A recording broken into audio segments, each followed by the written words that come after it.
among the millions, just an empty head filled with the sky. I separated my life between the boring and exciting parts. Hello everybody out there in YouTube land, Noodle here, and today we're back with another podcast. It's podcast 14. 18? Something. The next podcast. We actually did it, guys. We're doing it. Joining me here today in studio. Yeah, joining me here today in studio is, as always, Danny motherfucking Cooper. How are you? Great. Donald Trump's here again. He wants to say a couple words. If he wants to say a couple words, that's okay. Let me just say, I listened to last week's podcast. It was amazing. You guys, you're hilarious. You're one of the best podcasters out there. I'm going to be here for more.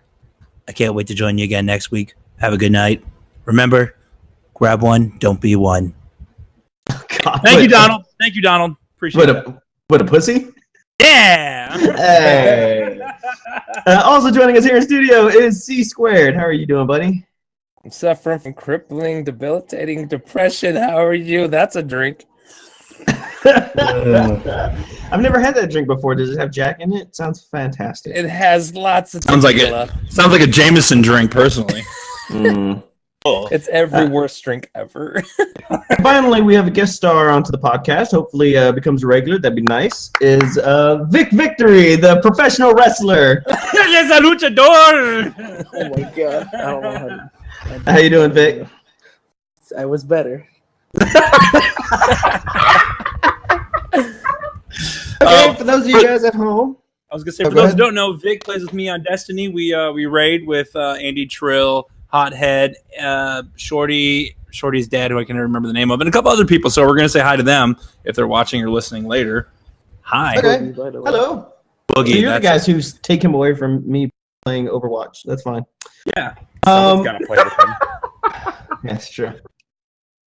All right, so you guys back at home, those of you who are not new to the podcast, we're going to keep the same lineup as always. But those of you who are new or catching this for the first time, catching it live, if you will. Live on YouTube's. The first thing that we're going to do is we're going to go ahead and play a little game called Bucket of Doom. Bucket of Doom. Look at me, I'm coming soon. It's phenomenal. It gets better every time. Following the Bucket of Doom, of course, we're going to have video game news, things that have happened over the past 2 weeks, things that I think are interesting. And then finally, we're going to end it up with spoiler alert. This week's video was Life Aquatic with Steve. Was it Zissou? Zissou. Jack already got a hold of my tongue. It doesn't work out. No, it's a 2004 film starring Bill Murray, Owen Wilson, Kate Blanchett, Angelica Hudson, William Defoe, Jeff Goldblum, Michael Gavin, and so on and so on and so on. So many big names out there. So if you didn't watch it for your homework assignment, stop the podcast, go watch it. If you're watching it live, well, fuck you. You're too late. Too late. To apologize. And if you're now pausing it, how was it? Did you like it? I don't care. Okay. All right. Welcome back. When Danny told me about the picture of the movie, I thought it was Steve Buscemi. I'm like, wait, he's not even in there. He's like the only person who wasn't in this fucking movie. Right. I was waiting to see Adam Sandler pop out of nowhere as a shark or something. I don't know the guy's name, but was the guy from Jurassic Park in there too? Yes. Yeah. Yup. Yeah. I don't know. Jeff Goldblum. Jeff Goldblum. All right, so that being said, let's go ahead and get started with a little Bucket of Doom. Vic Victory, do we need to go over the rules with you, or you think you got it? Well, I'd like to, do it. Yeah, let's just recap real quick. Okay, so what's going to happen is we're going to go ahead and give everybody a scenario. You guys share the same scenario. And with that, I have hundreds and hundreds of useless items from around the world in my hand right now. I have big hands, like the Hulk Bowl. Awful. And terrible reference. Falafels. Thank you. Anyway, you guys will be each given one, and you have to use that item in order to get out of that situation. The situation could be terrifying. It could be horrible. It could just be a bad day, or it can be an embarrassing situation. So, are y'all ready? Yeah. Yep. All right. Guest first. Vic, Oh, okay. your useless item are bagpipes. Oh, okay. You said useless. That's not fair. Near and dear to the heart. I already have a scenario. I'm good. Corey. Oh, it's me. Yes.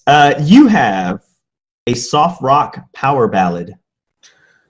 Oh my Soft god. rock power ballad. I'm a Is legend. this love? Can it be Hall and Oates? I'm feeling. Can you combine your powers? And Bagpipe. Danny, Yes. you were looking all around your house for something that would help you, and you couldn't find anything because you live in a cardboard box. So you stepped out, and all you have is a grumpy garden gnome named Gary. Yes. Together we are an 80s gnome rock band. Oh my god. Oh god. The bagpipes. Which one of A Scottish 80s. Which one of us gets rock which band. one of us gets famous and breaks off to do a solo career? The gnome. Gary. All right, so Whatever We're it is, gonna I'm go gonna ahead and pull up the taunt it scenario. anyway. So fuck it. gentlemen, I need to know how bagpipes, a soft rock power ballad, and a grumpy garden gnome called Gary is going to help you get out of this potentially dangerous situation. You have been swallowed by a whale. So, Vic, using your bagpipes, I need to know how you're going to survive being swallowed by a whale using only those bagpipes. Oh, shit. All right, I'll tickle its gag reflexes with it. Oh my god.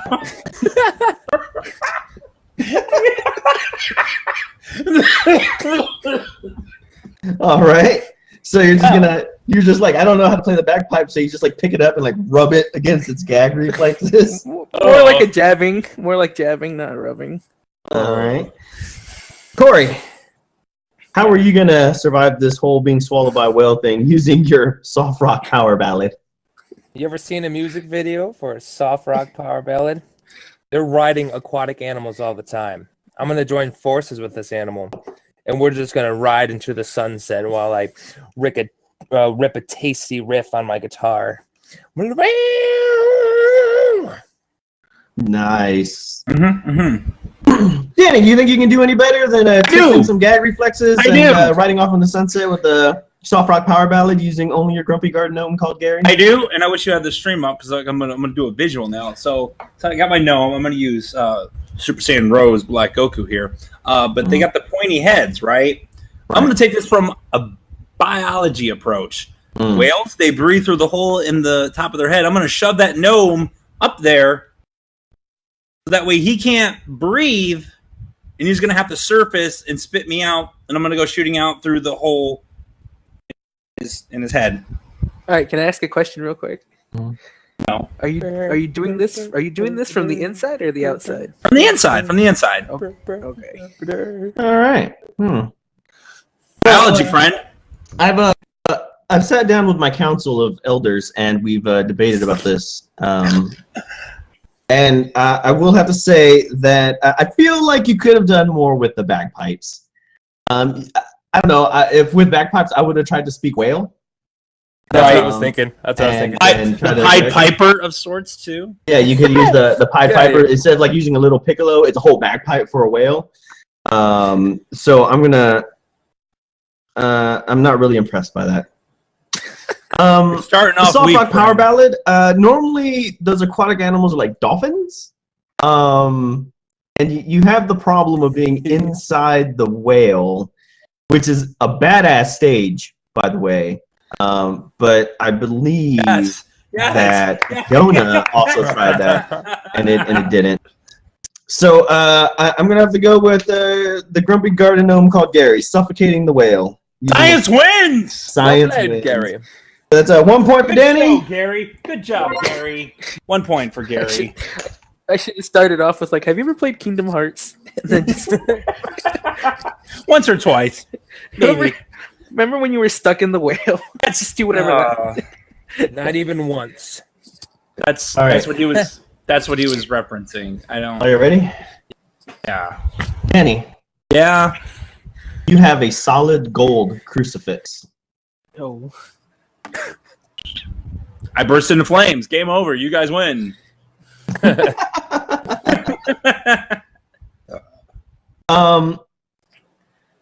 Corey. Yep. You have a wire coat hanger. Burst into flames. Game over. You win. Wait, what? He's allergic to copper. I'm the anti-copper Cooper. You are the anti. What a tongue twister. Oh my god. Vic. You have Kim Kardashian's booty. He doubly burst into flames. So, gentlemen, I need to know how having a solid gold crucifix, a wire coat hanger, and Kim Kardashian's booty is going to help you get out of this terrifying situation. Fuck. How'd you get her ass? He made a sex tape.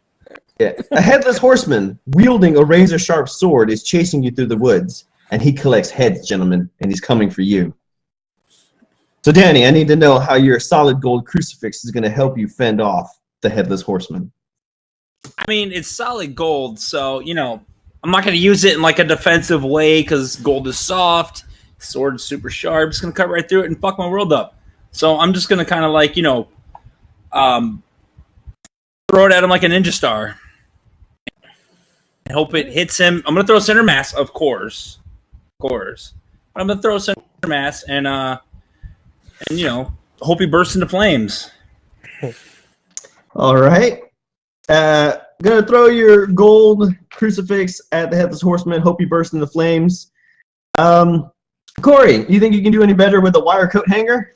Hell yeah, I got the perfect weapon against him. He's headless. I'm gonna put that bitch in my closet. He ain't coming down forever. I'm gonna hang his ass up. Just like, fuck you. Do about it. Headless looking ass. Fucking pumpkin head ass. To get what he was doing. What's he gonna do? Got the perfect He's weapon. gonna put the coat hanger and he's gonna hang him out to dry. I get it. Fucking gay. You gay. He's gonna come after me like, I'm like, shut up. The fuck is you? All right. So Vic, you're running, you know, through these fields in the woods, and the headless horseman is chasing you, and you turn around and you just have Kim Kardashian's ass in your hands. That's like not the best, fair. It's the best weapon to deflect anything. It's either Right? It's either gonna bounce back and kill him, or it's just gonna you're gonna pop one of the silicones.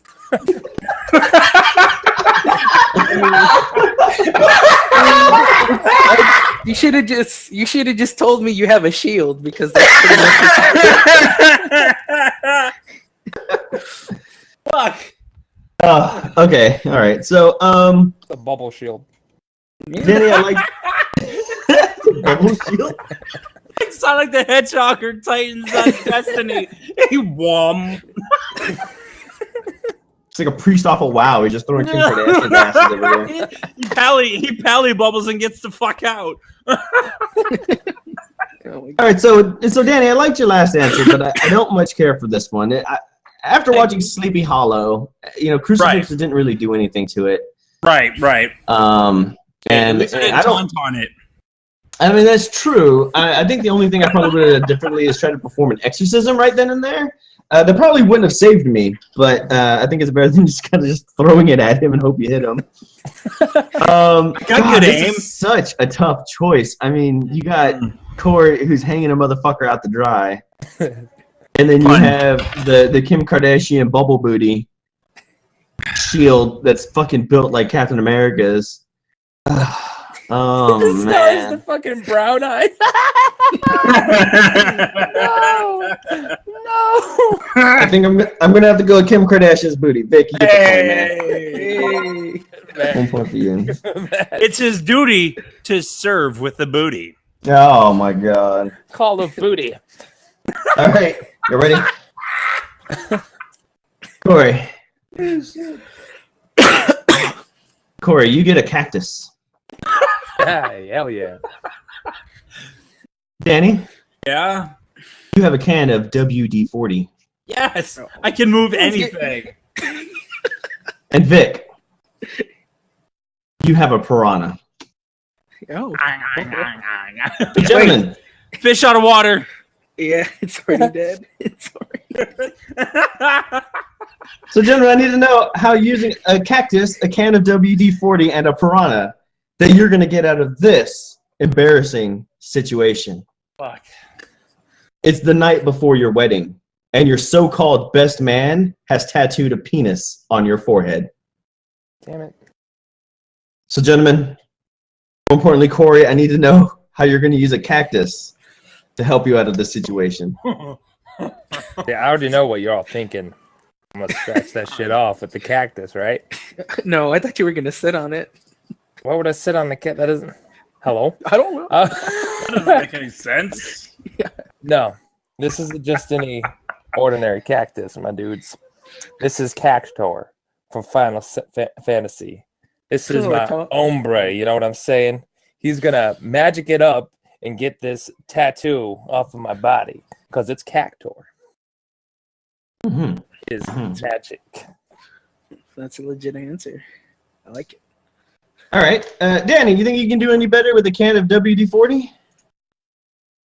No, I don't. I'm going to take said can of WD-40 and I'm going to take some sandpaper, right? Mm-hmm. And I'm going to apply the WD-40 to the sandpaper and just fucking go to town on my forehead. No. Oh, God. Ugh. One would say it would be a great situation. Well, that's our podcast. Hope you had a good time. Well, that was it. Thank you, everybody. Enjoyed this podcast. I'll catch you guys next week. All right. Fuck. Vic, you got a piranha, man. Look, all I have to do, all I'm gonna say is I was invited to the set of Jackass, and this was one of the dares or whatever. And they did this to me in my sleep, and she asked why do I have a piranha, and that was part of the dare. It's all. That's He's all gonna I go have. with logic. What? What? That's all I could think of at the moment. Oh fuck. Corey, I want to love your answer, but Final Fantasy Cactors don't have magic. He's gone too. He stepped away. Yeah. They don't have magic, and he wouldn't be able to take the tattoo off. Although he would be able to stick you with 1,000 needle attack, but I don't think. I mean, he could scour that bitch off. Go down a couple layers of skin.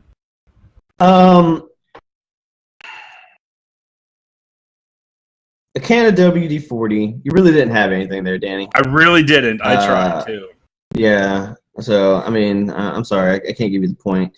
So I get that, Vic. And with logic, I would have to say that just in the short span of me knowing you for this podcast, I would really fucking believe that any woman that can love you will fall for that bullshit lie. So, all right, so you get the point. Congratulations. Hey. Should we do one more? Are we good? One more. Wait, no. What's the point score? Vic has 2, Corey has none, and you have 1. There's no tie. I don't feel we need another one, personally. But I don't run this bitch, so. I mean, this is pretty fun. So It's only fun because you're winning, asshole. No. I just like hearing. No. What Vic, everyone. Yeah. We're gonna do one more. We'll do one more. Okay. Sorry. All right. Did I lose? Vic got the point, by the way. Yeah, you lost. Yeah, I know you lost. Wait, Cactor has no magic, man. I know. I was trying to block. Sounds like Trogdor. All right. Vic, I'm gonna scour it off, friend. you have a child's Peppa the Pig lunchbox. Oh, I hate Peppa the Pig. Yeah, I hate it too. Seriously. Good memes, though. My little Corey. bother. Fuck you, you little cunt. Corey, you have a jar of eye-wateringly strong pickled onions. Ooh. I got a jar of pickled onions. I got a jar of pickled onions. Get Get out of here. Captain Jack Sparrow. No. And Danny. Yeah. You have a foot-long hot dog weenie. Yeah. So what's my item? Zinga. So, gentlemen, I need to know how having a child's Peppa the Pig lunchbox, a jar of eye-wateringly strong pickled onions, and a foot-long hot dog weenie you're going to get out of this terrible situation. You gentlemen are a scarecrow, and the field of corn you've been living in has now just caught fire. Oh my god. So, Vic, using your child's Peppa the Pig lunchbox that has conveniently hung by your hand this entire time, That would scare any crow. How are you going to survive this inferno? You remember that one episode of Robot Chicken where the lunchbox was the gateway to Narnia? I quit. No, I don't remember that. Well, that No, I exists. quit. That exists. So what you're going to say is you're going to tauntaun the fuck out of there. Tauntaun it. Hit the tauntaun alarm. That's not what tauntauns sound like at all. Corey, you think you can do any better? You're a scarecrow. Your field's caught fire. The farmer, he's got weird fetishes, so he's actually stashed a jar of eye-wateringly strong pickled onions in your chest. His wife won't let him eat them anymore, so he needed to hide them. Yeah. All right, well, if he's going to use his lunchbox to go to Narnia, I'm going to use my fucking pickle jar to go to Tatooine. What the fuck? No, I'm just going to douse myself with the pickle and onion juice, make myself wet, so I won't catch fire. It's not bad. No, it's not bad at all. So, Danny. Yeah. You're a scarecrow. I am. Some kids thought it would be funny, and they stuck a foot-long hot dog weenie on your weenie. I'm so confused. But then the field caught fire. So how are you going to get out of that situation? Well, friendo, I'm no ordinary scarecrow. I am the Jeepers Creepers scarecrow. So what I'm going to do is I'm going to roast my weenie, eat the weenie, and fly away.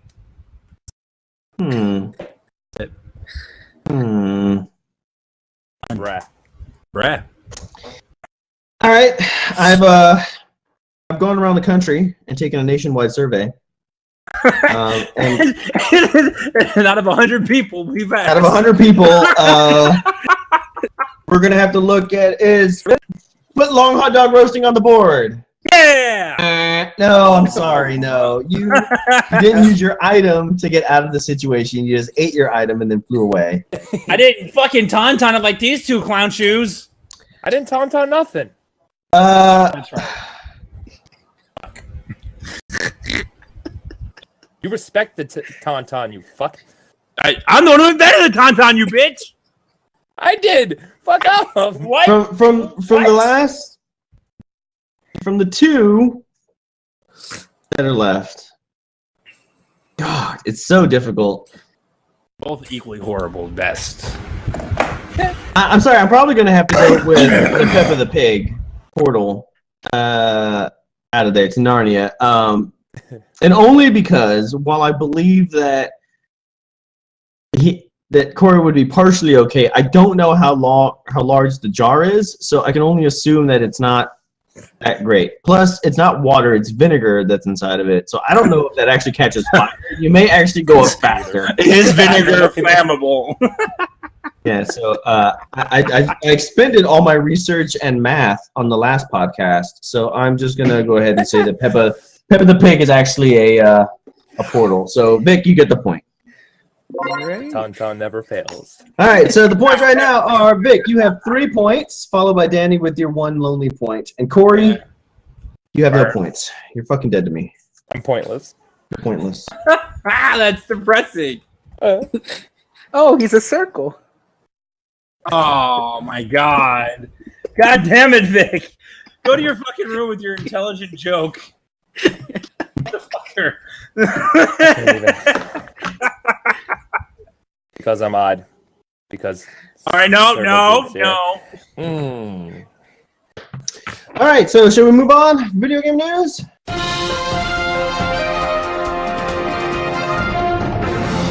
All right, so I'm going to go ahead and get to the news. I got a few things that are... I got a lot of shit that's actually not E3 related. But some stuff that I thought was actually interesting, or people might want to know, and I just thought was kind of cool. The first thing is Farming Simulator 17. They're going to get sugarcane farms and new tractors in their Platinum expansion. Okay, so are the farms based off like the climates? Like, if you're in the Midwest, you plant corn. If you're in the Caribbean, you're going to plant sugarcane. If you're in the South, you're going to plant tobacco. Is that like a thing or no? No, not really. You can kind of plant whatever you want. However, though, I think they have taken that into kind of a consideration. Okay. Let's see. As part of the Platinum expansion or a separate Platinum edition, for those who don't already own the game, Farming Simulator 17 plans to give players the most complete experience by introducing sugarcane farms and a sugarcane harvester, a new South American farmland, complete with unique vegetation, a railway network, and apparently local crowds.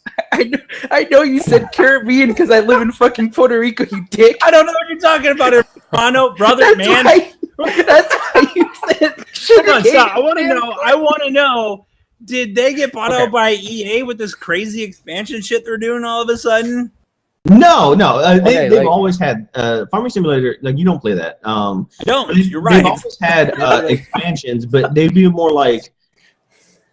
This is the first time they're kind of doing something. I'm not going to say as small because you're talking about they're making a whole map, and these maps are not fucking small, man. They're like to scale. No, I know. These maps are they like real world places, like Los Angeles. If I was no, you can't. The police department, could I plant evidence? You know what I'm saying?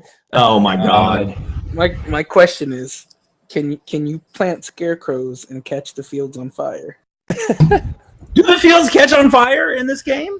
No, it's not an action game or anything. It's this just isn't any kind of farm simulator, man. I don't want this game ever. Fuck this game. Anyway, what's more, surplus of the three brands noted above. The Platinum expansion promises a series debutant. I don't know what that means, which brings the game's total number of vehicles and tools up to a stonking 275. Damn. 80 different manufacturers. Wow. The vehicles and stuff that are in there are actually based off of real farming equipment. So like the tractors and stuff that you can drive in game are all based off of real machinery. Pretty clever advertising. It is. Shameless product placement. I have another piece of news. I thought this was interesting and a game that I would probably want to play. Apparently there's a new survival game that is going to be released here in early access, and it has no zombies or monsters, and also your Henry David Thoreau. The game is called Walden. It's a new entry in early access survival game, and it's a game in which you play an essayist and philosopher, David Henry Thoreau. Thoreau actually spent 2 years in the wilderness around Walden's Pond because he wished to live deliberately. It's an open-world narrative exploration title based on Henry David Thoreau's classic literary work. The name of the book is Walden. There are survival elements such as gathering bushes, go fishing, stock up on food supplies, build a cabin, chop wood, etc. He also gets tired, and you regain his energy by resting by a fire or reading in-game books. And there's also a small town nearby that you can go to buy supplies, visit the post office, and that kind of thing. Apparently, you can gather arrowheads scattered around the map, and it slowly fills the text of Walden. There's also information on wildlife, nature that you can glean by zooming in on things with the mouse click. Walden is currently in early access over at itch.io. And is aiming for July 2017 release to celebrate the 200th anniversary of Thoreau's birthday. Walden's development at USC Game Innovation Lab was actually supported by grants from the National Endowment of the Arts and other programs similar to. Oh, wow. Now, this makes me think, you know what would be really fucking kind of, if you're going to go this whole smarty way, make Hatchet a fucking survival game. That was a good book. I would play the shit out of that. Right? I didn't read too many books in high school. You know, I was good at skimming and finding what I needed to get the answers. I would control F in my brain piece, essentially. But and like Hatchet, you know, the downplane, the little boy in the woods. Dude, that'd be fucking pimp. I played the shit out of that. It's sort of like the Long Dark without the threat of dying off a cold. It's just going out into the woods and just surviving. Right. I think the only problem is that once you kind of get established, it's kind of not really challenging. As is any survival game. You know, Well, yeah. Unless you have smart, like ramping difficulty. What was it, Vic? What were you gonna say, buddy? when I have Smarty games, like you said, I was thinking of where in the world is Carmen Sandiego? They're bringing it back. They're bringing it back. Yes. Yeah, they're bringing back Where in the World is Carmen Sandiego. Oh, I remember playing all of that. All right, so I just thought that was kind of interesting that they would do that. Yeah, I like it. It just makes me want to do like a Hatchet game because that book was fun, or like Into the Wilds. Yeah, I would like one that was based off of same author Gary Paulson, but his Transl Saga. I don't know what the fuck you just said, but I'm gonna be offended until I figure it out. So good, it's so good. Joseph Fares. Joseph Fares is a game developer for Hazelight Studios. Is currently working on the co-prison escape game A Way Out. Yeah. And he had some pretty harsh words about the PlayStation 4 console in an interview. He said, "You want the honest truth? This machine's not so strong as you think. This is like a 5-year-old PC. If consoles were as powerful as PCs are today, you would see all different games. Most of the work developers put out there is to make them work on consoles." I mean, to be fair, the PS4 is basically a 5-year-old PC. But a lot of people are, I guess they're bitching about it because he's, I guess, being blatantly honest. I mean, essentially, he's a PC fan, and if you're a game developer, I would want to develop a game for a PC as opposed to developing for console. Yeah, but the PC doesn't have the market that the console does because the consoles are just They're plug and play. They're plug and play, exactly. People are like, "Oh, I don't know how to build a PC, so I'm just going to buy an Xbox One X S QRX7." Triple X Bone XXX Destroyer X. Right, exactly. 420 Blaze it. But like, and like Destiny 2 is coming out, right? And I watched a lot of demo footage from the PC version, and oh my god, does it look silky? Like just smooth. And I want to get on it. Speaking of the PC version, yeah, they did announce that they are reducing the recoil from PC to console on Destiny 2. It'll have half the recoil, so it'll be smoother on PC. Yeah. Me, I like PCs, but I like consoles too because you get I don't know. I like consoles. I have nothing against PC. Obviously, PC is going to be better in terms of because you can keep upgrading your computer. You don't need to buy a new console, right? Like because you have a PC. But I mean, I like console because I don't know. I just see like a more multiplayer friendly. Me, with the multiplayer thing, it seems like the community is bigger, and that's why I'm probably going to be double platforming the Destiny 2 because we got the whole crew we play with on Destiny for the next one. Mm-hmm.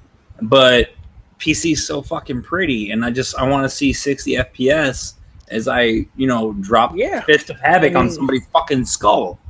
I mean, yeah, I understand that. There's people that go for pretty much the whole console war thing. I thought of when Xbox and PlayStation came out with their new consoles. Like, pretty much the biggest question was, what console are my friends gonna get? That's how it was. Right, exactly.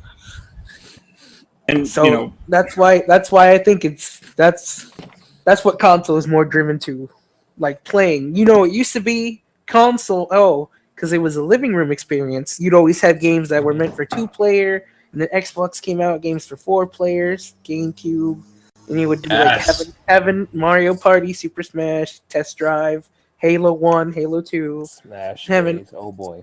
So the problem is that I like consoles in the fact that they before have brought people together, and Nintendo still does a really good job about this.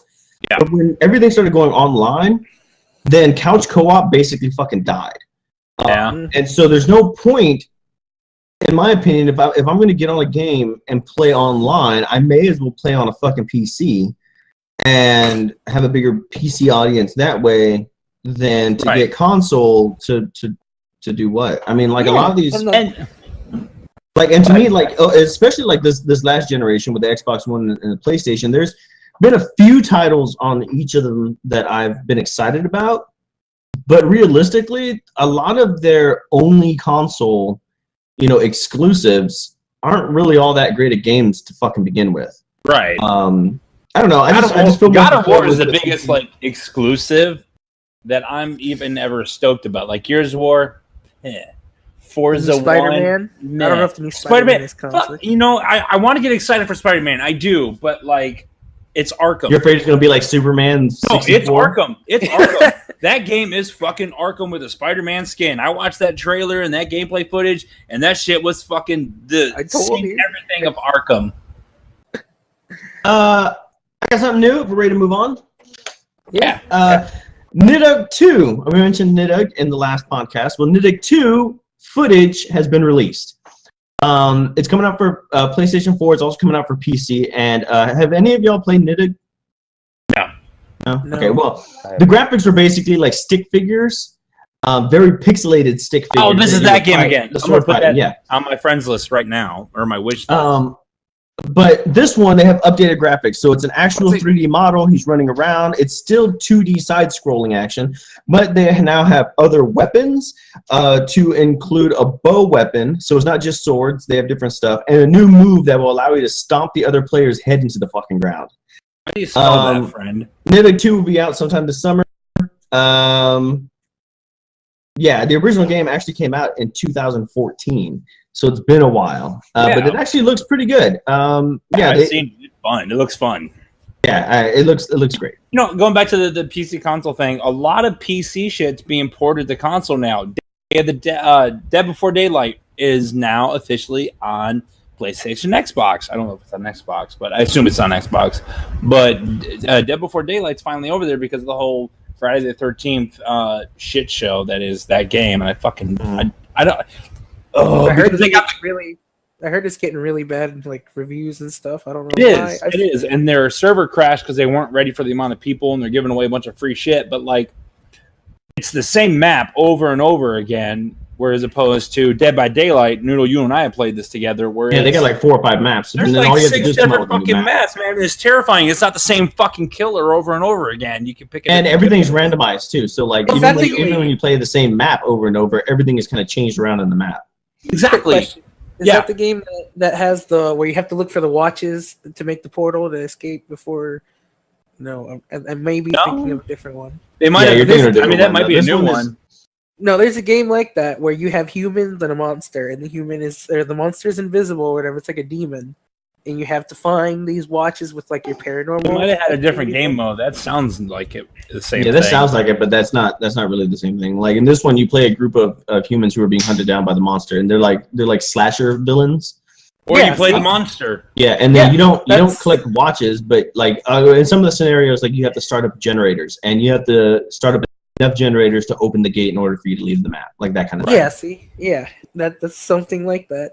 Yeah, it looks super fun. It's like $30 right now. I'm probably going to pick it up on payday for PlayStation. Maybe not. I got it on PC, so. As the last bit of news I have is actually 3 little news in one because it covers the same game. We got some Overwatch news. First off, if you guys haven't and you jumped off after the anniversary event because they have an event that's going on, the new Horizon Lunar Colony map is out. It has it's basically capture 2 points to like Alpha and Bravo point that you have to capture. But it does have an area outside of the map that is 0G, which is kind of cool. Or low gravity, I should say, not 0G. I know. Okay. But as it turns out, I played it, and most of the time, if you're on the attacking side, defending will sit there and defend, and the attackers, 2 of them will run outside and go play around in fucking low gravity, while the other 4 are getting slaughtered the entire fucking match, and you end up losing. So there's a game coming out. What's it called? Nope, I can't remember now. It's basically based off of like zero gravity combat. You thinking of Anthem? Not Anthem. I'm excited for Anthem. It's going to be on all consoles. I'll probably get on a PC. It looks like it really does look like a it looks like an Overwatch kind of game where there's different kind of heroes and you fight for an objective. But there's like zero gravity or whatever. Like you're fighting the laws of gravity. It looks pretty cool. But that seems to be like a trend where now a lot of games are going towards, and I'm going to say it, Team Fortress 2 / Overwatch kind of play style where it's objective with certain champions and go, which is fun. It is. It really is. But like, once you rinse and repeat it too much, it loses its flair. Exactly. And that's like with the games that are coming out soon. Like I'm tired of Assassin's Creed. And then there's a lot of the companies are rinsing and repeating the same games over and over again. And like right now, part of this is part of the news, but the Steam sale is going on right now from 22 June to 5 July. And like I'm looking at all the different types of games, and I'm like, yeah, there's some good ones on there, but like it's a lot of copy pasta, man, and it's just getting old. Like, give me something new, give me something different, give me a fucking story and not just online multiplayer. Is that too hard to ask? I agree. Kind of going back to Overwatch. Overwatch loot box duplicates are going to be drastically reduced. They're testing it now in the playtest realm. What's going on is that too many people are complaining, especially like the people like me or people who have way more hours in this game than me, that like, okay, for example, in the anniversary event, every fucking loot box I got guaranteed had 2 or 3 fucking duplicates in it. That's bullshit, man. And there was so much new content and so much shit that I still don't have. And it's like I got the same fucking sound bit like 6 fucking times. And it's like you can only hear McCree's little bit over and over. Yeah, and it's really annoying. And while most people would want more skins and more emotes and stuff like that, it's just the fact that every time I get a loot box, even if it's shit, it's all fucking duplicates. So what they're gonna do is they're gonna reduce the amount of duplicates you get, but because there are only so many limited items, and especially once you start collecting all of them, you're going to have duplicates. So what they're going to do is they're going to increase the amount that each duplicate gives you. Because right now they're running anywhere between 5 to 50 gold per item. So they're going to up that. So you won't get as much duplicates, but when you do get a duplicate, you're actually going to get an increase in money. So that's pretty good. And also now you can as it's being tested right now, but they're trying to make it to where you can save your Overwatch highlights. You guys know that right now, like every time you play, it kind of has 5 or 6 highlights that you can look at, but then when you log off and log back on, they're gone. Right. So what this will allow you to do is you can go through, you can look at your highlight and say, man, that's one I want to fucking save. And so you pick, you get it and you say, I want to save it. You pick what kind of settings you want for it. So if you want like 60 frames per second, high, whatever, your file that you're going to get is huge. Or you can get like a little GIF basically. And it'll make it like really small. But anyway, what it'll do is it'll create an actual save file on your computer. So like demos for Source Engine. Yeah. So like, you'd be sitting there playing and you're like, oh, I love this fucking scene. So you don't have to sit there and record it with your phone or have a third party recording device going at the same time. You can just hit it and it'll automatically export to your desktop, which I thought was actually really fucking cool. Obviously, it's only for PC because I don't really know how they're going to do that. I mean, I guess you can do PlayStation. Easy Master Race. But yeah, they're doing it for the highlight feature on PC, and right now it is in the PRT and will probably be implemented into live games sometime in the next few weeks. So that's all the news that I got. I know you guys want to talk about E3. Just a little. I'm just hyped about one thing. What's that, brother? Sonic, let's go. Woo! I can't be hyped. I can't, man. I'm so hyped.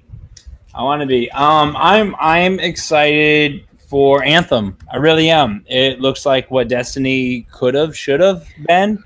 Destiny 2, I'm hyped for it too. And what is it for Nintendo? Oh, no big deal. Metroid, whatever. Yeah, hell yes. No big deal. Vic, you got anything, me boy? Yeah. All right. See, what I'm thinking of is the Crash Bandicoot trilogy. Ooh. Thinking of. I like it. The Last of Us 2. I'm thinking of. Yeah. Obviously, Destiny 2. Yeah. There was a couple other games like Days Gone. The other game that Hideo Kojima is making. What is it? Norman Reedus with the baby thingy or whatever. Yeah. No, it's not Norman Reedus. I kind of wanted them to. I don't know why they denounced it. It made me pretty sad that they denounced Silent Hills because I really wanted to see what it would have been. I still have the PT demo on my PlayStation. Yeah, this PT they're selling those consoles with the PT demo for like $1,000. I know. I've considered it, friend. That's fucking Oh my crazy. god! Wait, you got it on your console? I do, friend. Then why not put it up? Because it's my only PlayStation. With $1,000, you can buy several. Like 2. Yes, I Right? I could get a gold one though. You're not wrong. You can buy a handful of PlayStations. Ooh. You can That's only like, hold one in your hand. That's That's two. I can hold 2 in my hand. I got big hands. You got that Well, I'm pretty psyched. I'm pretty psyched for that. I'm There's a lot of hoping. I doubt it, but like Switch, I'm all about the Switch. Like I want to do it, but like Switch doesn't have too many games right now. Like I was at GameStop the other day. They had gimmicky. 3. Them motherfuckers had 3 Switches, right? So I'm like, oh man, I should probably scoop one up. Bless you. Oh God, he died. He's dead. No, I'm good. But I should scoop one up because there's only 3 of these motherfuckers. But I was like, you know what? There's like 4 games for it, and no, I'm good. I'm good. The problem with that, and I will say that it's a faulty mentality, not your own, but it's pretty common. And it's the same problem that VR has, and that's when they originally were coming out with the VR devices that you can buy to come home. I forget what the original one was. It wasn't the PlayStation one, but it was another one. Oculus. Rift, Oculus. So the problem is that people hold off from buying it. One, because it's expensive, but 2, Right, it's so expensive. But I mean, even beyond that, the Switch is fucking expensive. Let's be honest. Okay. Right. So, people hold off for buying it because they don't have any games for it. But game developers don't develop games for it because nobody's buying the system. And so Right. the problem that Oculus Rift had is that it's a great idea. Obviously, it needs work. Obviously, as all things. That's like saying, oh, well, then the NES came out, so we should just stop developing it because this is perfect. It's like, no, you keep developing it. You keep making it better. Add to, don't take away.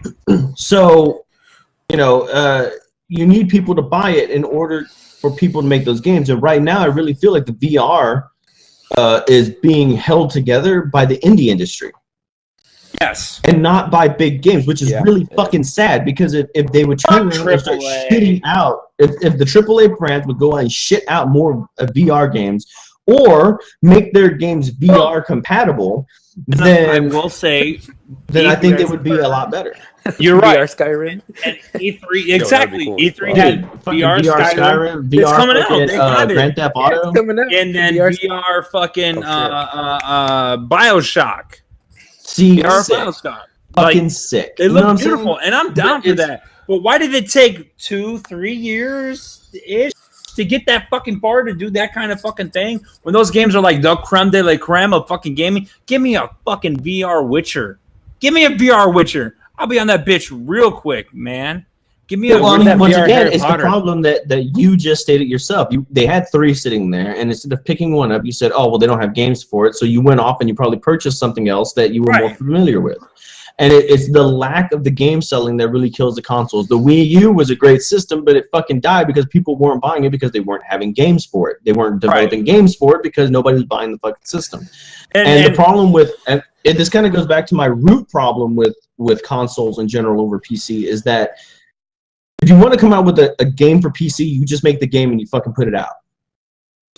If you want to make a game for a console, you have to buy those licenses. So you're talking about somebody who has to buy a license first off in order to get onto that fucking game system that nobody's fucking buying, to hope that somebody fucking buys your game. And so they just go the safe route and they go the bigger names. They go to Xbox, they go to fucking PlayStation, or they just release for PC. You got to spend money to make money. There's no other way around it. You got to put money into things you want to buy. Thank God you had a small loan of $1 million. Small loan. That's all you need is a small loan of $1 million, and you can do anything. But no, the biggest thing that VR, I don't like VR in general.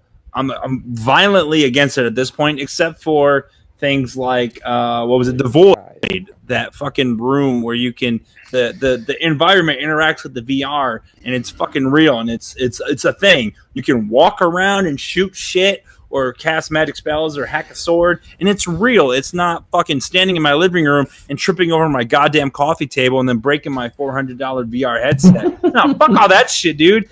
Send me a place to go. I'll buy a subscription with that shit. I'll fucking get a season pass. I don't care. The problem with it is that the VR headsets, the Oculus Rift, the PlayStation one, and all that those are, I would say, they're the baby steps. They're the Ataris of the video game world. Exactly. They're new and they're coming out, and what a lot of people, they either didn't buy it because there was no game supported for it. They didn't buy it because it was overly expensive. But a lot of people didn't buy it because it didn't meet their expectations.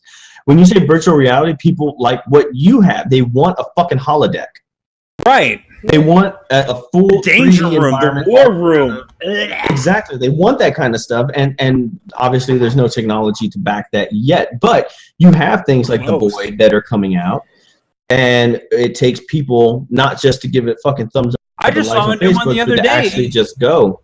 Just saw a new one today. It was a Russian closed down subway where they put the VR headsets and they had them stay in the one fucking room, but everything matched, and it was fucking great, man. And it was zombies, but you know what? I don't fucking care because guess what? I'm actually in the shit, and I'm not in some little fucking circle thing that reacts to these special shoes I got on that dips up and down with this little harness on my waist and all this other bullshit, like that video you see where the guy's at the you know what I'm talking about. I know everybody's fucking seen it. But I want one. I don't. Where the guy is like, there's like a platform that moves and you walk. I don't want the platform that. Keeps moving. I don't want that. I want the VR headset to I have to take my phone and scan my house and then turn my house into the VR reality. I would do that extra work to turn my house into the fucking game room. I don't fucking care, dude. That would be tits. I'd be down. It would. What will actually be happening, and this is where it would, I think, it would trump virtual reality, and that's to have. Did somebody say Trump? Shut up. to have augmented reality, and to have an augmented reality headset, I think would be a lot better. Yeah, and I'm like, they started with the Virtual Boy, which was absolute garbage, and then now it's where it's at now. What, almost 3 decades later? Fuck me, I'm old. Mm-hmm. But like, it's getting there. It's getting almost where it wants to be, and I appreciate the progress. Don't get me wrong, I really fucking do. But like, it's not viable yet. I'm afraid that you're gonna die before anything good comes out. I would not drop the money on it yet. To this day, I would not do it yet. It would be a good idea. How I see it, I'd see it like this, because oh, that was yummy. Say you need, say you need like, those projectors that they use for like slideshows and stuff. Have a projector. Yes, all too well. Am I right? Man, I want to talk about this shit. A projector, projector type object where it'll scan the whole rooms. That way you can see what is. It's the point of power. Something like that. I have a friend that's working on Capstone with computer engineering, and he's using a VR device for patients that are afraid of heights, and they'll strap them to a chair. Yeah. Knows what you're talking about. I've seen that shit. That shit fucks them up too. Yeah, but he's making the program and everything to like, it'll be like a skyscraper with an elevator, and they'll be sitting in the chair, and they'll strap the VR headset on, and they'll be able to interact like if it was an everyday world. Yeah, I like the one where they have to walk across a board. Yeah, that shit. But it's just a board laying on the ground, and they're like torture, man. I love it. Like, make laser tag. Make it fucking laser tag with VR headsets, and make the fucking environment react to the headset. And you got all kinds of crazy shit going on, but you got your enemy at the same time. I'll pay money for that bitch. I'll drop dimes on that shit. I feel like people would bust their face into walls, to be honest. Fuck them. I don't give a shit. They already do it now. That's sadly enough. That's another thing about VR that nobody tends to realize is that it's kind of, and I hate to say these words, but trigger. It's ableist. People that get motion sick real easy can't do this. People that can't walk can't do this. So like, It is.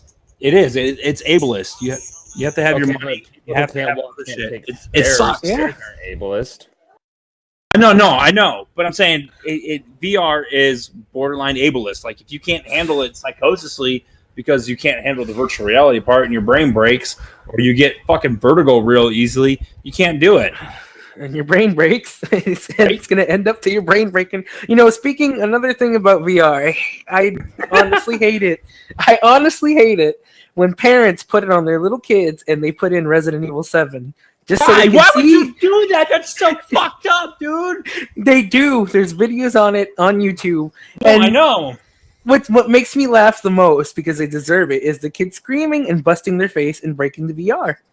That's like the best thing ever, because why would you do that to a small child? Of course you're going to get a broken headset. Right. I will torture my boys when they are 5 and up, but like anything below that, nah, I'm good. Like, but not video games, not VR. One, I'm not trying to break my $300 headset. Two, I'm not trying to break my $300 headset. 300. I saw one where they had the what's it called? The starts with an H. Headset. No, it's a VR Hologram. It's a company that starts with H. It's one of those. HTC. Yes, yes, we got it.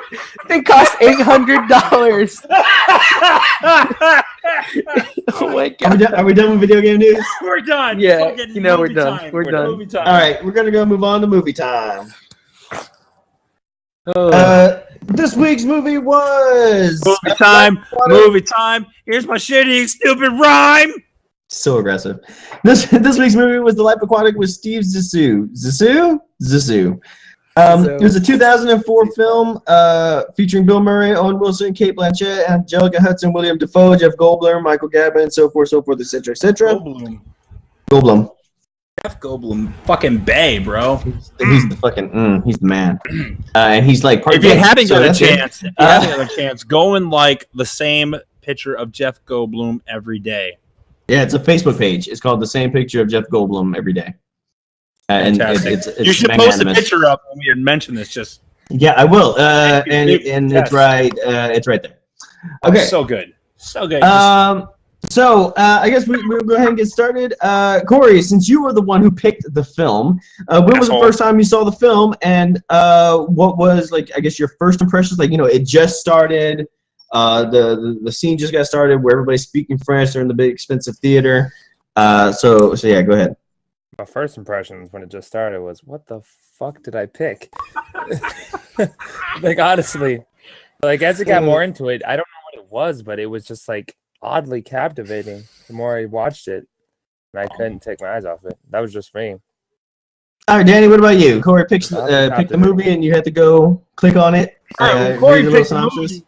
I was like, oh fuck, man, this is like the quintessential hipster movie. I don't want to fucking watch this shit, man. And then it starts out in French. And I love Bill Murray. It was Italian. He's got like a direct line to my fucking funny bone, and I love him. Don't get me wrong. I was like, fuck, this is gonna be stupid. I'm gonna fall asleep. I'm gonna fall the fuck asleep. That was my first impression. Vic, what was your first impression? Okay, first of all, it was Italian because it had subtitles on. Whatever, faggot. Let him know. Second of all, like I started watching, and they showed when he was in the area. They were showing the documentary he made, and the first thing I noticed was the fish. Like every animal that they showed in there was like claymation. It was. Yeah. I was very upset with that. And then I'm like, okay, I got to keep watching this because I want to win. And then I kept watching. He's honest, yo. When you first said that this was going to be the movie that you were picking, I remember hearing something about this a long time ago. This film, and how it was dark comedy, and it was something I really wanted to watch. And then the scene opened up, and it was in Italian. Whatever. I'm Stefano. I'm an Italian man. Nobody gets a reference, sadly. I don't. From The Godfather. Margarita. It's not. It's from fucking. It's from a series of unfortunate events. No, I thought you were gonna say PewDiePie. Oh God, no! Get the fuck off this goddamn podcast right now. The one from Netflix. PewDiePie, don't unsubscribe. Love you. No, and then it opened up to his movie that he made, the Jaguar Shark Part 1.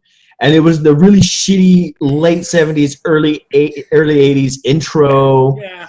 You know, like the Technicolor intro, and it was grainy, and the sound was atrocious, and Grindhouse kind of feature shit. I fucking loved it. And I knew it. I ate the shit up like fucking crazy. You're such a fucking hipster. And it was. That's what I got beat. It was, I don't know. I went into it and we're watching it, and then it was a scene later on where I can't remember specifically what scene, but it was just later on in the fucking movie. I watched it and I knew what was gonna fucking happen, and it happened, and I realized at that point that I had actually watched this movie before at some fucking point, but I don't remember anything about it. So it was like I was watching the movie for the first time. Stop doing shrooms, friend. It's like a virgin. Deja vu. It's deja vu. Yeah, it was deja movie. There's a glitch in the Matrix. So I watched it, like I said, with an open mind and just tried to get through it. And I will admit there were parts that were pretty boring, but the casting was absolutely phenomenal. Did it surprise you guys that there were so many fucking people in this movie? Like, when I saw Jeff Goldblum, like, wow. and I didn't know he was in this bitch, but I was like, hey, that's Ian. That's Ian Malcolm. I'm down for this.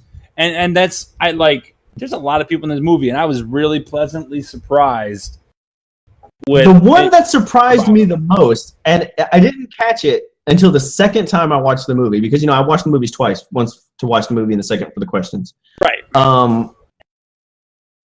His name, they gave him a fucking name in the movie, but they said it really fast, and nobody gave a shit. But it was intern number 1, right, Hennessy? Oh, intern number 1 is old boy from Criminal Minds. Exactly. When I saw him, and I noticed it when he got chopped in the fucking shoulder, and then later on, when they were talking to him, I was like, he looks really fucking familiar. Right, yeah. And so then I'm going through and I'm watching it, and I'm like, God, dude, he looks so fucking familiar. Where is he in? So I looked up his fucking profile. He was from Criminal Minds. That's how I know him, because Baby Girl loves that fucking show. Yeah, I do too. And did you know that this was his first time on film ever? No. Was this movie. Before Criminal Minds? Before Criminal Minds. This was his very first time on film and television. This was his first thing, and he was really number 1. And is that the intern that wanted to stay? Yeah. He was the intern that stayed. I don't know if you like crime dramas, Corey, but if you get the chance, man, check out Criminal Minds. Good fucking show, really. Good show. I'm not one for the law drama, criminal drama, right. but it's actually a really good fucking show. I think that's the one where he becomes a heroin addict, right? Yes. Oh my, no, opioids. Or he gets addicted to opioids. Yeah, he becomes an opioid addict. That show, man, it's like what's the movie? Oh, I remember that. What's the fucking movie? Yeah, he gets kidnapped and he gets force-fed opioids to survive the torture. He gets kidnapped by fucking Dawson. Yeah, fucking Dawson. He gets kidnapped by the Dawson. Yo, if I was you, I would have drowned that bitch in the lake and shit. Dawson's Creek. I'm sorry. Old reference, older reference. No, wait, you got to go back and watch the old movies to see it. 7-7. Oh my god. For the cast, for those of you who at home who are just like going through real quick, we'll go over it. You got Bill Murray, who's amazing. And he plays Steve Zissou. You got Owen Wilson, who plays his supposed son. You know what? I was pleasantly surprised by his performance, because normally I don't like him. I normally don't. Like, he does his role good, but like he was an actor in this movie. He wasn't the same character in a different movie. He was that dude. He was Ned. He wasn't fucking him. I loved him. You had Cate Blanchett. Who was the reporter. You have Angelica Hudson, who was the estranged wife. And for those of you who don't know, Angelica Hudson was Morticia Addams in the Addams Family movies. Such bae. Oh my God. Yeah, she kind of aged a little, man. No, it's funny. But- She didn't age very well at all. But it's funny. Everybody's like, "Oh, I want a relationship like Joker and Harley." No, you don't, because that's physically abusive. I want a relationship like Gomez and Morticia, because those motherfuckers loved each other. Fuck what you heard, and they were great parents. You had William Defoe, who it goes without saying. Oh my God, dude! Like, don't get me wrong. Was he the Hobgoblin or the Green Goblin? He's the Green Goblin. Green Goblin. Yeah, and he was also the detective in Boondock Saints. Yeah, the corrupted detective. Like, he stands out like a fucking sore thumb in any movie he's ever in. But this has to be one of my favorite. Like, this is what's funny though is that technically, like, I would agree, he has such unique facial features that he's very hard to miss. But with the crew, Team Zissou, he's like fit right in. Oh man, I have a another question. face. It was great. I have a quick question. Yes. William, because I'm really bad with actor names. Yeah, William Defoe was Klaus. He was the German. Yeah, okay, that's what I Klaus. thought. That's what I thought. Okay. I'm you American. do not Klaus. understand. I more than liked it. I did not just like it. You do not understand. And then he just salutes. Yeah. Putting me on the dolphin. You put me on the love dolphin. We got Jeff Goldblum, Yes. who is a magnanimous actor, and he plays the estranged ex-husband. So it's great, and rival. So he fucking had a great performance in this movie. He did. You had Michael Gabin, who I recognize almost immediately from Sleepy Hollow. The second Sleepy Hollow reference today. Yeah. So I mean, he's a great actor, darling. Great. So fucking phenomenal. Unbelievable actor. Let me tell you, he's probably one of the best I've ever seen. I'd give him the Oscar if I was in charge of the committee. Of course. So yeah, it was great. I liked the cast. I thought it was a phenomenal cast that they had put together. It does sound like a lot of characters, but like Snatch, you get to know all the characters actually fairly well. I guess there's a lot to talk about in this movie, at least that I would like to talk about. So we'll want to shorten it up a little bit. Let's dive right into it. Oh my God! So let's just go right into it. So Danny, let's hear it. What was like some memorable scenes from you? Something you liked, something you didn't like? Your general vibe of the movie. My overall consensus on this movie. I had a hard time in the beginning because I knew it was like the creme de la creme of hipsters. Like, this is the movie. But as I got about halfway through it, I was like, okay, this isn't half bad. It's not as bad as I was expecting it to be. I took it with a grain of salt, and then I ended up enjoying it. I think Klaus had to be my favorite character in the whole movie. Owen Wilson was second, and then but you already threw it to me. We were even. Love it. And then what's his name was third. Zazu himself. What, Bill Murray? Whatever. Yeah, Bill Murray. Like I was really impressed with Owen Wilson. And spoiler alert, I didn't expect that motherfucker to die, yo. Like, that fucked me up. Like, they had that helicopter crash scene. I audibly gasped. It was like, that helicopter crash scene was legit. Like, if you've ever been in a serious accident and you've ever, like that. It's like that. Just and nothing. Fucking, you blank out. Like, what the fuck? The flashes of the red and the white. That was just like, man, like that fucked my world up. And then one of my other favorite memorable scenes was the fucking retrieving the bank stooge. Oh yeah, who I loved because he was great. All of a sudden, he could speak Filipino or whatever. But like when they retrieved the stooge, like, okay, that was one of my favorite things about this movie. Shit. Probably the favorite thing about this movie were the scenes where the camera scenes where it would just stream along the side of the ship and everything was cut the fuck off. And it was, dude, it was the as from a cinematographer mindset, it was beautiful. Like, I loved that aspect of it, the scenes that they shot, and it was fucking great, dude. And when they did the shooting scene where Bill Murray walks in and he stands in the fucking door and fucking Ian Malcolm's like, "Oh, are you here to save me?" And he's like, "Yeah." And the old boy shoots him. No fucking words, no warning, no nothing. just fucking Han Solo'd that ass. Just blam, gone, dumped down. And then the shooting scene ensues. And it cuts from them shooting on one side over to Bill Murray just fucking blasting on him. Like, blah, blah, blah. And then he runs into the fucking room. I was like, dude, he's OG. Like, that was fucking sick. And then, the room explodes. And they're like, I was wrong. They're still here. And they take off running with everybody. It was fucking great. The action scene sold me on this movie. Oh, that's good. There's a lot. Corey. That's what kept me into it. Corey, you're the one who picked the fucking movie. Right? Let's hear your opinions and memorable scenes or something. I enjoyed it, and one of the scenes that kind of really stuck with me is when he gave him the gift. The scene where they're just talking, and then he gave him the gift, and it's like, yeah, I know about you, and I remember you, and it's like, oh shit, like this is real, and the movie was so grounded. That's what I liked about it. I really liked how it felt real. Vic. All right. All right. So what I thought was like the best part was when he died. No, I'm just kidding. But what upset me, I started watching it, right? And he kept going. He got the crayon seahorse, because Klaus's nephew gave it to him. Mm-hmm.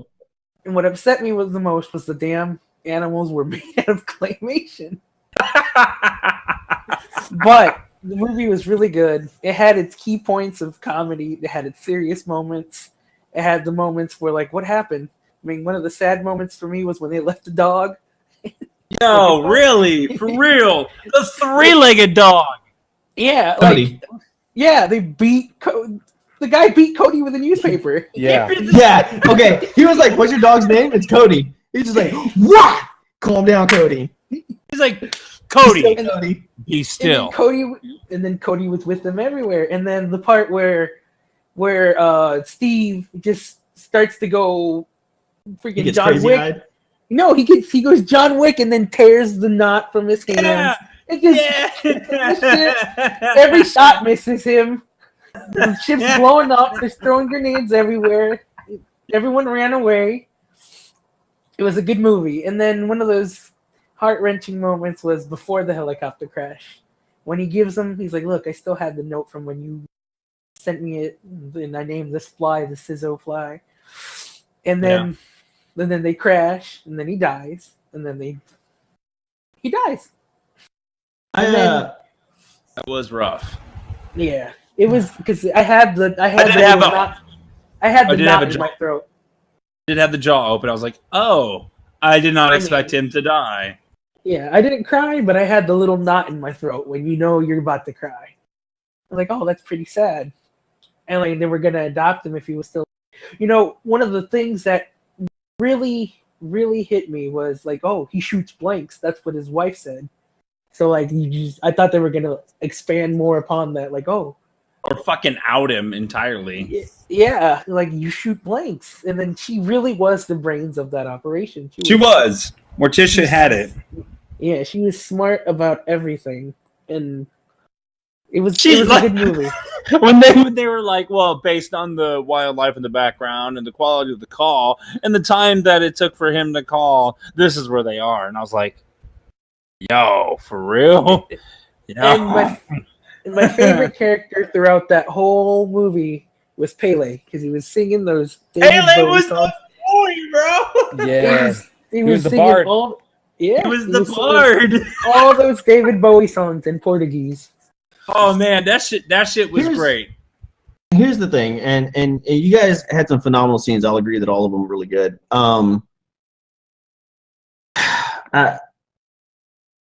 It's kind of hard to explain. And the reason why I like the movie wasn't specifically for any kind of one scene or anything. What he slipped down the fucking stairs. When he slipped down the oh Jesus! And he's like, "Did you catch that?" It's like, "Yeah, okay, we're running reality." But the thing that blew my mind, like literally, like it captivated me. It sucked me in. It sealed the deal for me. Was right after he meets Ned, and Ned kind of introduces himself, and they have that little talk. and they decide that they're going to bring him on the crew. They have this cutscene where he's kind of giving Ned the tour of the boat, and it's like he's on a stage, and the stage opens up, and the entire ship is cut in half. Yeah. I love that shit about the movie. It was fucking, like, it blew my mind. And I was like, the cinematography in this film is so goddamn on point. It's not even funny. And, like, I understand what you say about, like, the animals in claymation or whatever, but I thought it was really clever. I thought they were beautiful, personally. Yeah, and just the different kind of, like, we all know what fucking fish look like. We know what a fucking seahorse looks like. But it adds to that universe of this, you don't know things, but he knows things. About the ocean. Me of like a Tim Burton movie. Yeah, kind of. And I think the one thing that I liked most about the entire movie is that the characters aren't just blank fucking faces. They're not your generic action film. They're not, just so many fucking characters that are in so many films that we watch just day in and day out. It's not like everyone character actually grows during the course of the film. Yeah, fuck yeah. He goes from being this selfish, self-centered, guy who's on his way out the door. He's beating himself up after every fucking, anybody that says anything about him, he takes it personal, and, he's like, fuck everybody, I'm right, they're wrong, that kind of thing. And through this relationship with Ned, and through the whole fucking little adventure of trying to get the jaguar shark, at the end of the fucking movie, he's just sort of came to this place where he's like, I've accepted that I'm on my way out, and I think he becomes a better person because of it. Like, you kind of see this glimpse of this Steve Zissou or whatever that everybody in the fucking world knows him as. Right. And just on the cusp of that, his fucking muse, so to say, gets taken from him. Yeah. And it was like you caught him at the time of his life where his career is in the fucking toilet. He doesn't understand, and everybody else around him is throwing him the red flags. And Ned is sort of like, I guess, I don't know, his grounding rod, his means to get through this transitional point in life. Reality check. And like I said, it's hard to describe. It kind of sounds like I'm kind of bullshitting it, but if you were to watch the film, you know that. He does. He grows as a fucking person from the beginning of the film to the end of the film. He changes who he is, I would say, for the better. As cliche as it sounds, and I always fight against these kind of things when I watch a movie, the character development was strong. And it was strong for all the fucking characters. Klaus, in the fucking very beginning of the movie to the very end. His character changed a lot. He went from being, overly possessive and fucking being sort of like, I need to be the center of attention, to the point where at the end, he's just sort of like, we're a team. Team A. And the one thing that I also thought was really fucking cool was the similarities between Cate Blanchett's character, Jane, the reporter who's pregnant, and Owen Wilson. Like, in the very beginning, when they first meet each other, she starts asking him all these personal questions like, why did your father leave you? Why did he disown you? When did he contact you? And all these kind of things. And you realize that what she's doing is she's actually asking her own kid those questions, because her kid's father is out the fucking picture. And will he ever fucking contact it? Did he even know? Why did he leave, the child? Did he ever contact you? Why did you choose to seek him out? It's almost like she's seeing her own future with her own child's future play out right in front of her. Do you get the feeling that, given his son died, he's going to step in for that unborn kid yet? No. No, not at all. But I think that it would be, I don't think that he would take the unborn child as like his own, but I think he would have a greater appreciation not only for Jane, but probably like for her family as well. Yeah. One of the things I didn't understand, though, was at the very, very end. He's just sitting there with his award. And Klaus's nephew comes out and he gives him the ring, and then they just walking out and they all go together on the boat. Like, and this was my take on it. Was in the very beginning of the movie, he sat through the movie and watched it. Right. And they did the zoom in when he's yelling out for his homeboy's name. When his eyes are all bloodshot and shit. Yeah, Esteban. He's like, Esteban! And they're doing like this weird zoom in on him.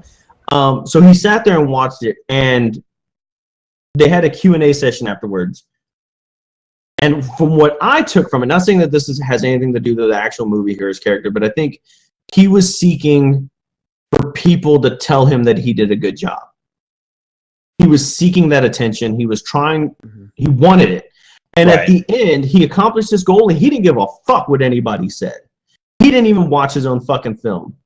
He put it on for them, and he took off and went outside and fucking smoked his doobie or whatever, and was just chilling. He did what he needed to do, and he doesn't give a fuck about anybody else, which is kind of, where he should have been in the first place. Because through the whole film, he's so worried about what other people think of him that it just completely takes over everything that he does. Like he's like, I lived it. I'm good. Yeah. Let's go. I mean, he even left the award. He just went and kept going. Yep, he just left. It didn't even fucking matter to him. I'm not gonna lie. During the film, I was kind of wondering, like, is he faking this shit? Yeah, I thought, honestly, when the guy said, "Why aren't you sending Shiva?" I thought it was like, oh, because he was trying to blame that he shot him or something underwater, like he killed Esteban or something. That's what I thought. The guy that was standing behind the railing was trying to get at him. He starts fighting him. That was a fucked up thing to say, man. Yeah. I think we covered it. Does anybody else have anything else that they'd like to say about the movie? It was the action scene was way better than a lot of action movies I've seen. The fucking, like, when they're coming up and they're ready to, after they blew up the hotel and they're running up, and then just out of nowhere, dudes start ripping shots at them. That shit almost had me like fucking PTSD, dude. Back to Op 4 kind of shit, dude. You know what I mean? Noodle? Mm-hmm. Like, it was just like, oh, surprise, cockbags, and like, how did they not die? Yeah, because they ransacked everything, and then they didn't find the guys, and then we went back. Like, oh wait, let me check something, and there is everyone, and then I will have to say that the funniest part of that whole fucking movie for me, and this is really sad, like I literally bust out laughing. I had to pause the movie because I was laughing so fucking hard. And in hindsight, it's not really that funny, but for whatever fucking reason, I thought this shit was hilarious. And that is, they get to the island, they're running through the jungle, and Steve is like, "Hang on, everybody, we got the swamp leeches, damn off." And like nobody has him, and he's like, "Really? I'm the only one?" It's me, I'm the only one. Yeah. And he's like covered in these fucking things. But you know what? The profanity in that movie felt so natural. It didn't feel forced. It didn't feel fake. It was, the profanity was real. I like that. Yeah. I like that part where he was like, "Why don't you just say the swear word? Because I'm trying to fucking stop before my child's born." And he's like, "Oh yeah, good point." That's one of the parts that I liked was, "Oh, is that my espresso machine? Why do you have my espresso machine?" Yeah, because we fucking stole it. because they fucking stole it, dude. Man. I think we can all admit that the real hero of the fucking movie was the banker stooge. Yes, yes. He's hands down probably one of my favorite characters in that whole fucking movie. Care. He's like, "Do what you got to, Ned, or do what you got to, Bill, just to fuck cover your ass." Yeah. That shit had me dead, dude. I wasn't ready. Like, he was like, "I'm legally obliged to tell." Don't point a gun at him. He's an unpaid intern. He has such good lines in it. Okay, so let's do pictures. Pictures. Do I just post it in the... I thought we'd do ratings first. Oh, you want to do ratings first? Yeah, ratings first, then pictures. All right, ratings first. So, Danny, how would you rate the film? 4 out of 5 minnows. Oh. Not quite a 4 out of 5 minnows. Jaguar shark, but not an octopus or a jellyfish. So I'm going to go 4 out of 5 minnows. I'm actually surprised by this, because when we were kind of half talking about this yesterday, and we were like cutting each other off from saying anything, you seem to like really not like the film. Like you put off this persona where you were like, "I don't fucking like it." And when I got I'm surprised you're giving it such a high rating. You're right. And when I watched it, I got halfway through and fell asleep. I did. Passed the fuck out. Passed out. Because I was tired or because it didn't keep my interest, one or the other. But when I watched it again and I got to the point where there was the action scene, that's what was like, "Oh, this is real. This shit's legit. I'm down." Okay. So 4 out of 5. It's like borderline 3.99, 3.89. It rounds up to a 4. It rounds up to a 4. So all right. Corey, what was your rating? 5 out of 7 crayon seahorses. I like it. Nice. So I will say it's a rough start. Like it's a rough start. yeah, it is. Well, to me, it wasn't a rough start because I loved it from the fucking get-go. But I can see how the whole beginning will be boring, especially when they go to the island. It's like, Jesus Christ, you couldn't fucking kind of break it a little easier? His cat got bit in the neck by a fucking rattlesnake. Yeah. What kind of cat was it? I don't fucking care. Tabby cat. I will have to say, though, is that it's probably one of the best soundtracks I've ever heard in a Dude, movie. yes, the soundtrack was fucking Dude, sick. yeah. They Just- were all like, David even- Bowie songs. No, even the stupid fucking, like, the keyboard mixes that they I would do. love the keyboard I mixes, fucking man. Loved it. Like, that. I just want that jam where he's like, yeah, well, Cousteau and his, pussies, used to fucking put headset in this, but we put a little rabbit ears so we can, like, tune in some tunes. And then he's just like he's kind of, like, head bobbing dancing to this fucking song. That dance had me dead. It was great. So, Vic, what's your rating? Well, look, this is what I think, honestly. It was a rough start, but it was good. But once you've seen it, I don't think you'd watch it again for a good while until you forget what happens. So I'd give it a 4 out of 5 research sea turtle.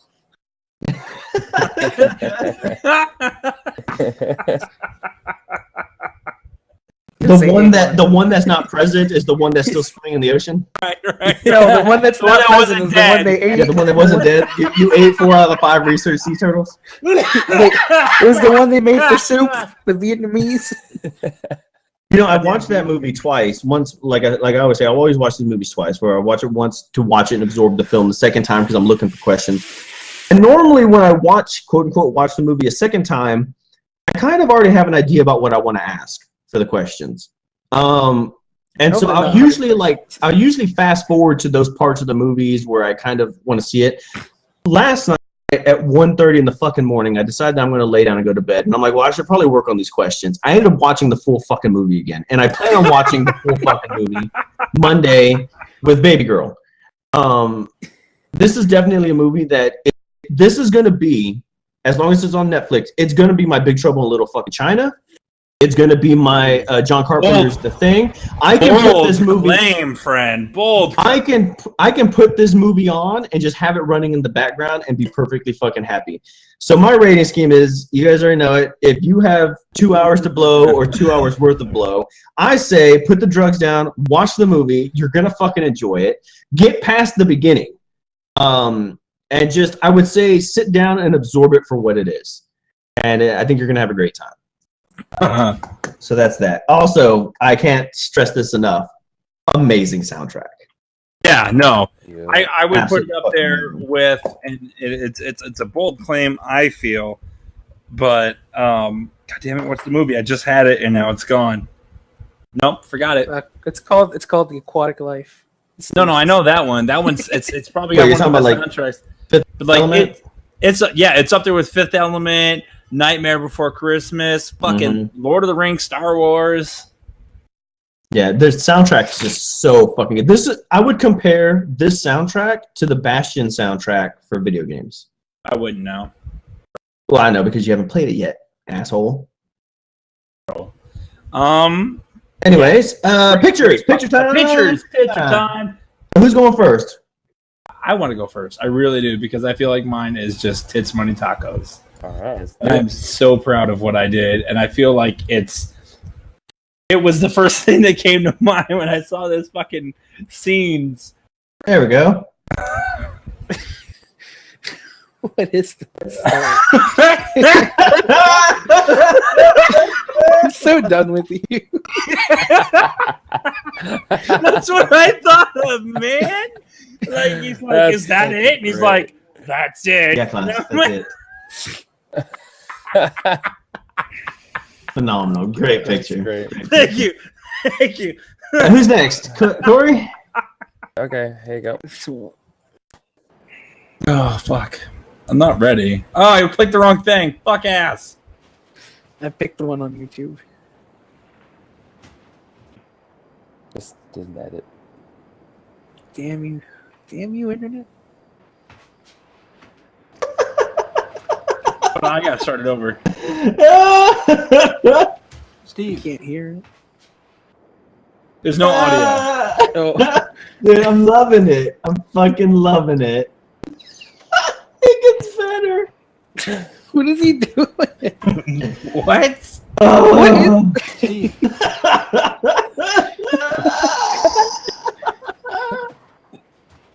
Did you take all the dialogue out? Is that what you're doing? You son of a bitch! All right. Motherfucker! Oh man, that was great. That was great. Oh my god, I'm so done with you. You guys are terrible. Oh my god. You guys are just terrible. I looked at it. Wait, isn't he supposed to be saying something at this point? And then he leaves the room, and then he comes back, and he's cleaning his shoes. I don't remember this part of the movie. Did you have the volume up? I did! There was nothing! There's nothing there. There is. He goes, Steve. I didn't even hear that! Fuck, man! Every time he goes to leave the room, he's like, Steve. He turns around like, what? And he goes, I don't even care. Fuck it, dude. That shit was. It was Oh my like God. Zoolander without audio. Just. Oh my god. It's just Well, Vic, where's Wow. your pick, man? I mean, Oh, I came Vic up. Pick. I came with a last second thing because I didn't know. But you know those memes that circulate saying, "I showed you my dick, answer me." Yeah. All right, so this is Oh no.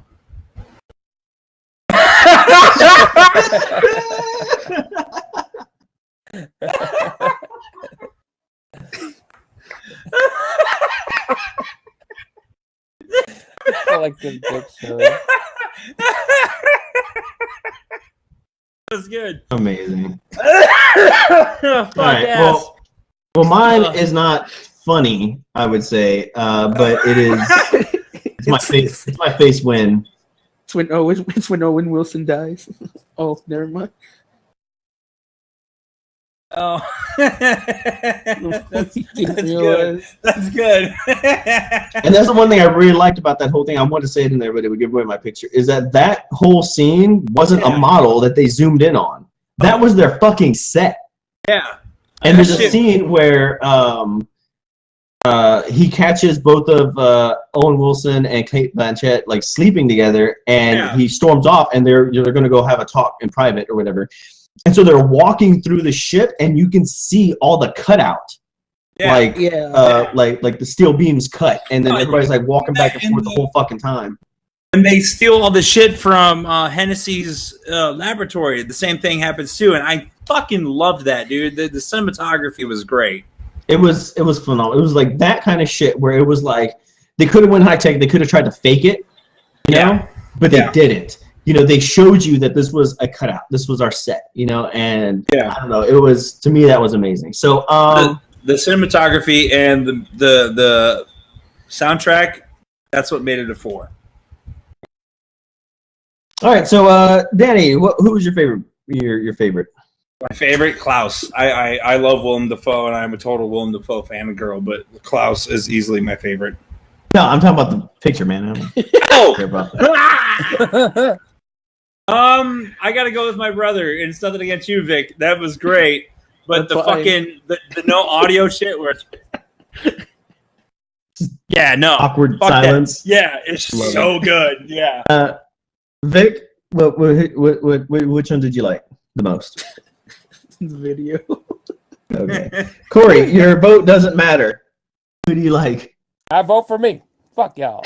Yeah, vote for you, shitbird. I know.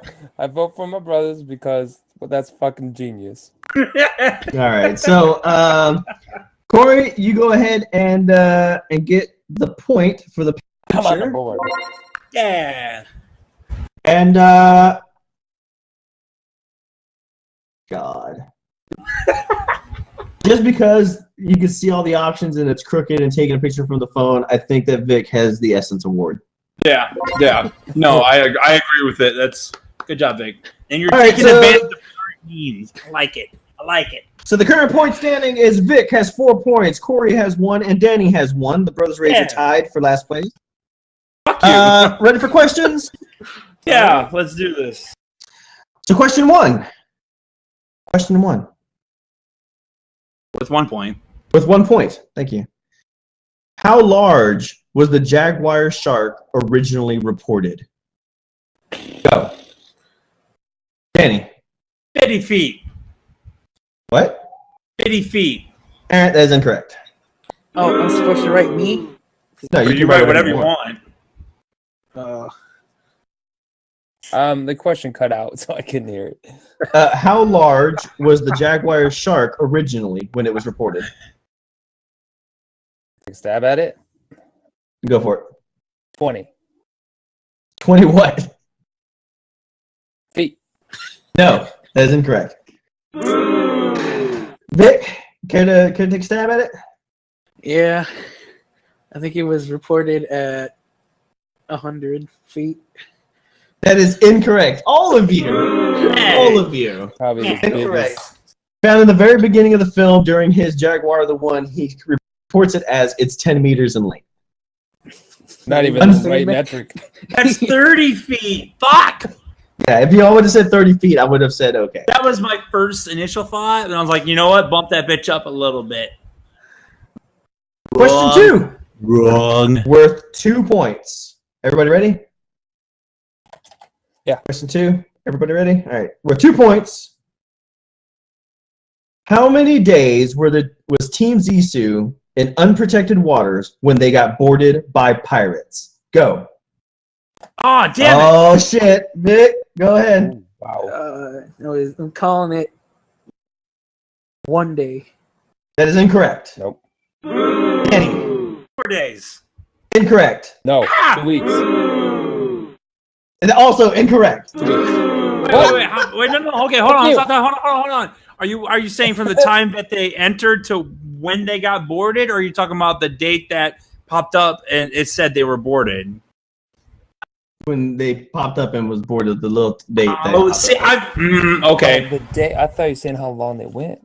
Shit. Oh, that was 4 days, wasn't it? It was for 9 days. 9 days in unprotected waters.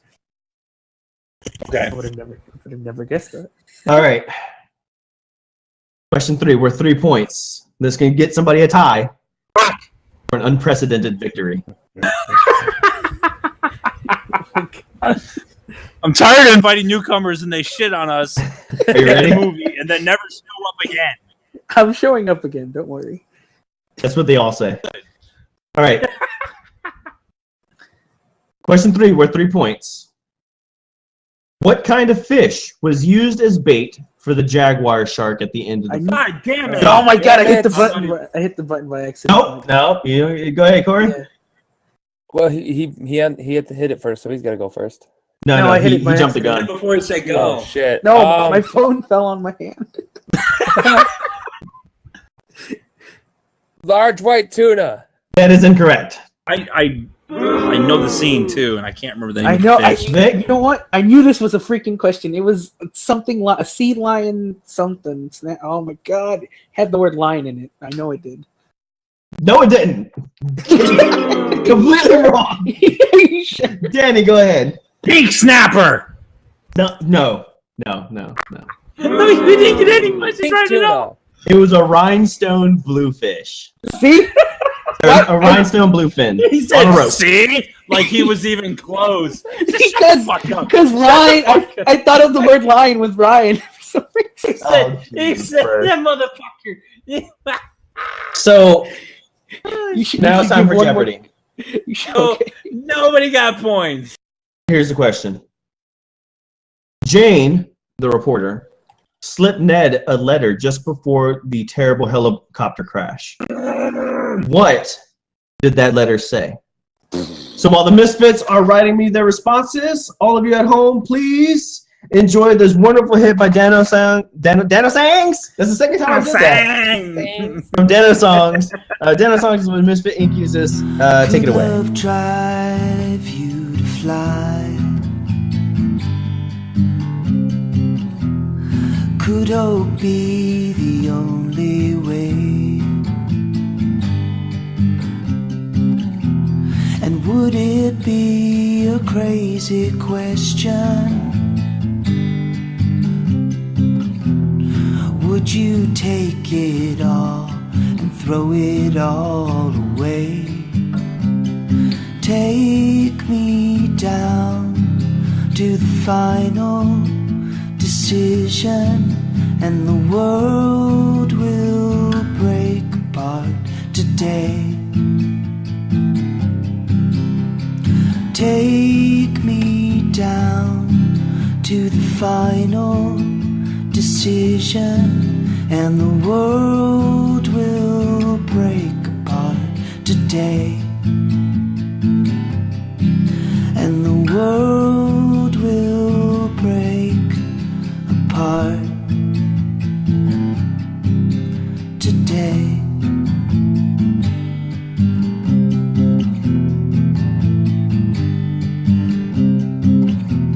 Could freedom be between the lines?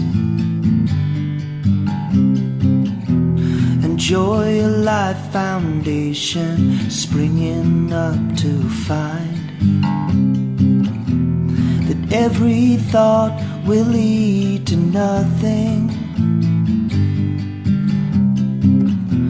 No matter how hard you try to define.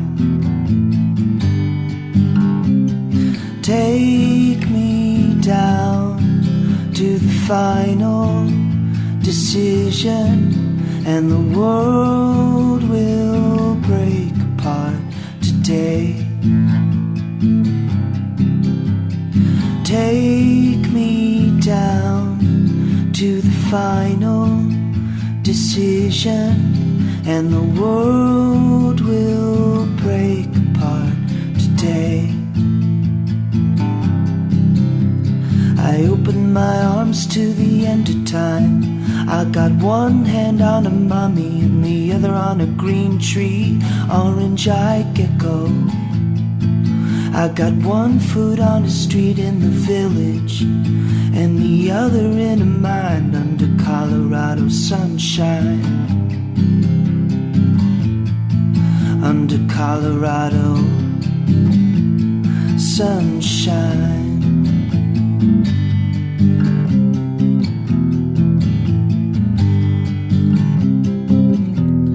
Could you stand in the way of progress? Could you laugh it off and say, I'd let it all fall down and let the rhymes come. I'd waste away and let the roots grow around some. Take me down to the final decision, and the world will break apart today. Take me down to the final decision, and the world will break apart today. And the world will break apart today. And we're back. So, the question. The question was, Jane, the reporter, slipped Ned a letter just before the horrible helicopter crash. What did it say? He knew it. Danny bet 1 whole point. Heart symbol. Wait, when did he get a heart? And his answer is, fuck you, shit-faced cockmaster. I even looked at it and dismissed it. Fuck! You captured my likeness. You captured my likeness so well. I'm sorry, Danny. That's incorrect. I figured.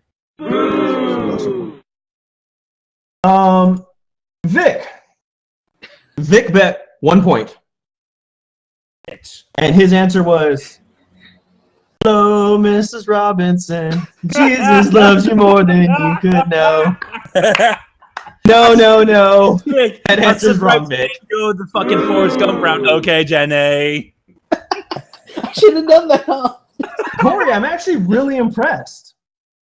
Corey bet 1 point, and his answer is P. Sherman 42 Wallaby Way, Sydney. God damn it! Okay, now that I have your attention, this is a tale explaining the manner in which my way of life was rotated along the y-axis until it reached a position roughly 180 degrees from that which it started.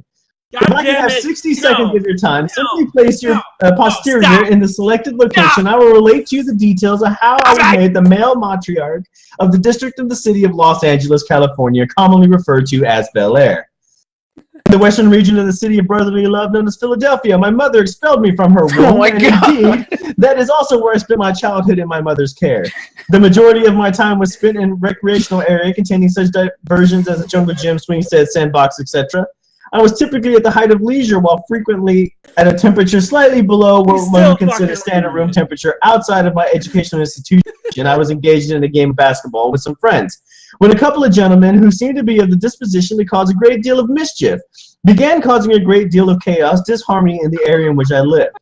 I was involved in one rather small bout of fisticuffs, after which my mother safety and well-being, and she informed me that I would be moving in with her sister and her sister's husband in the previously mentioned community of Bel Air. I'm sorry, Corey, none of that is the correct answer. None of it. He read it all! Oh my god. The correct answer, and I might want to point this out to the people who are listening to this, because unless you've seen the movie, you don't know. They literally showed this letter for like a fucking second. They did. They didn't let you read it. They didn't have the whole bullshit of her voice narrating over it, to have, some. No. They literally had a glance at the letter, put it down, and he even asked me, he's like, "What's the letter?" And he's like, "That's what I get for listening to Owen Wilson." That's what I get. He did. He said it was no concern.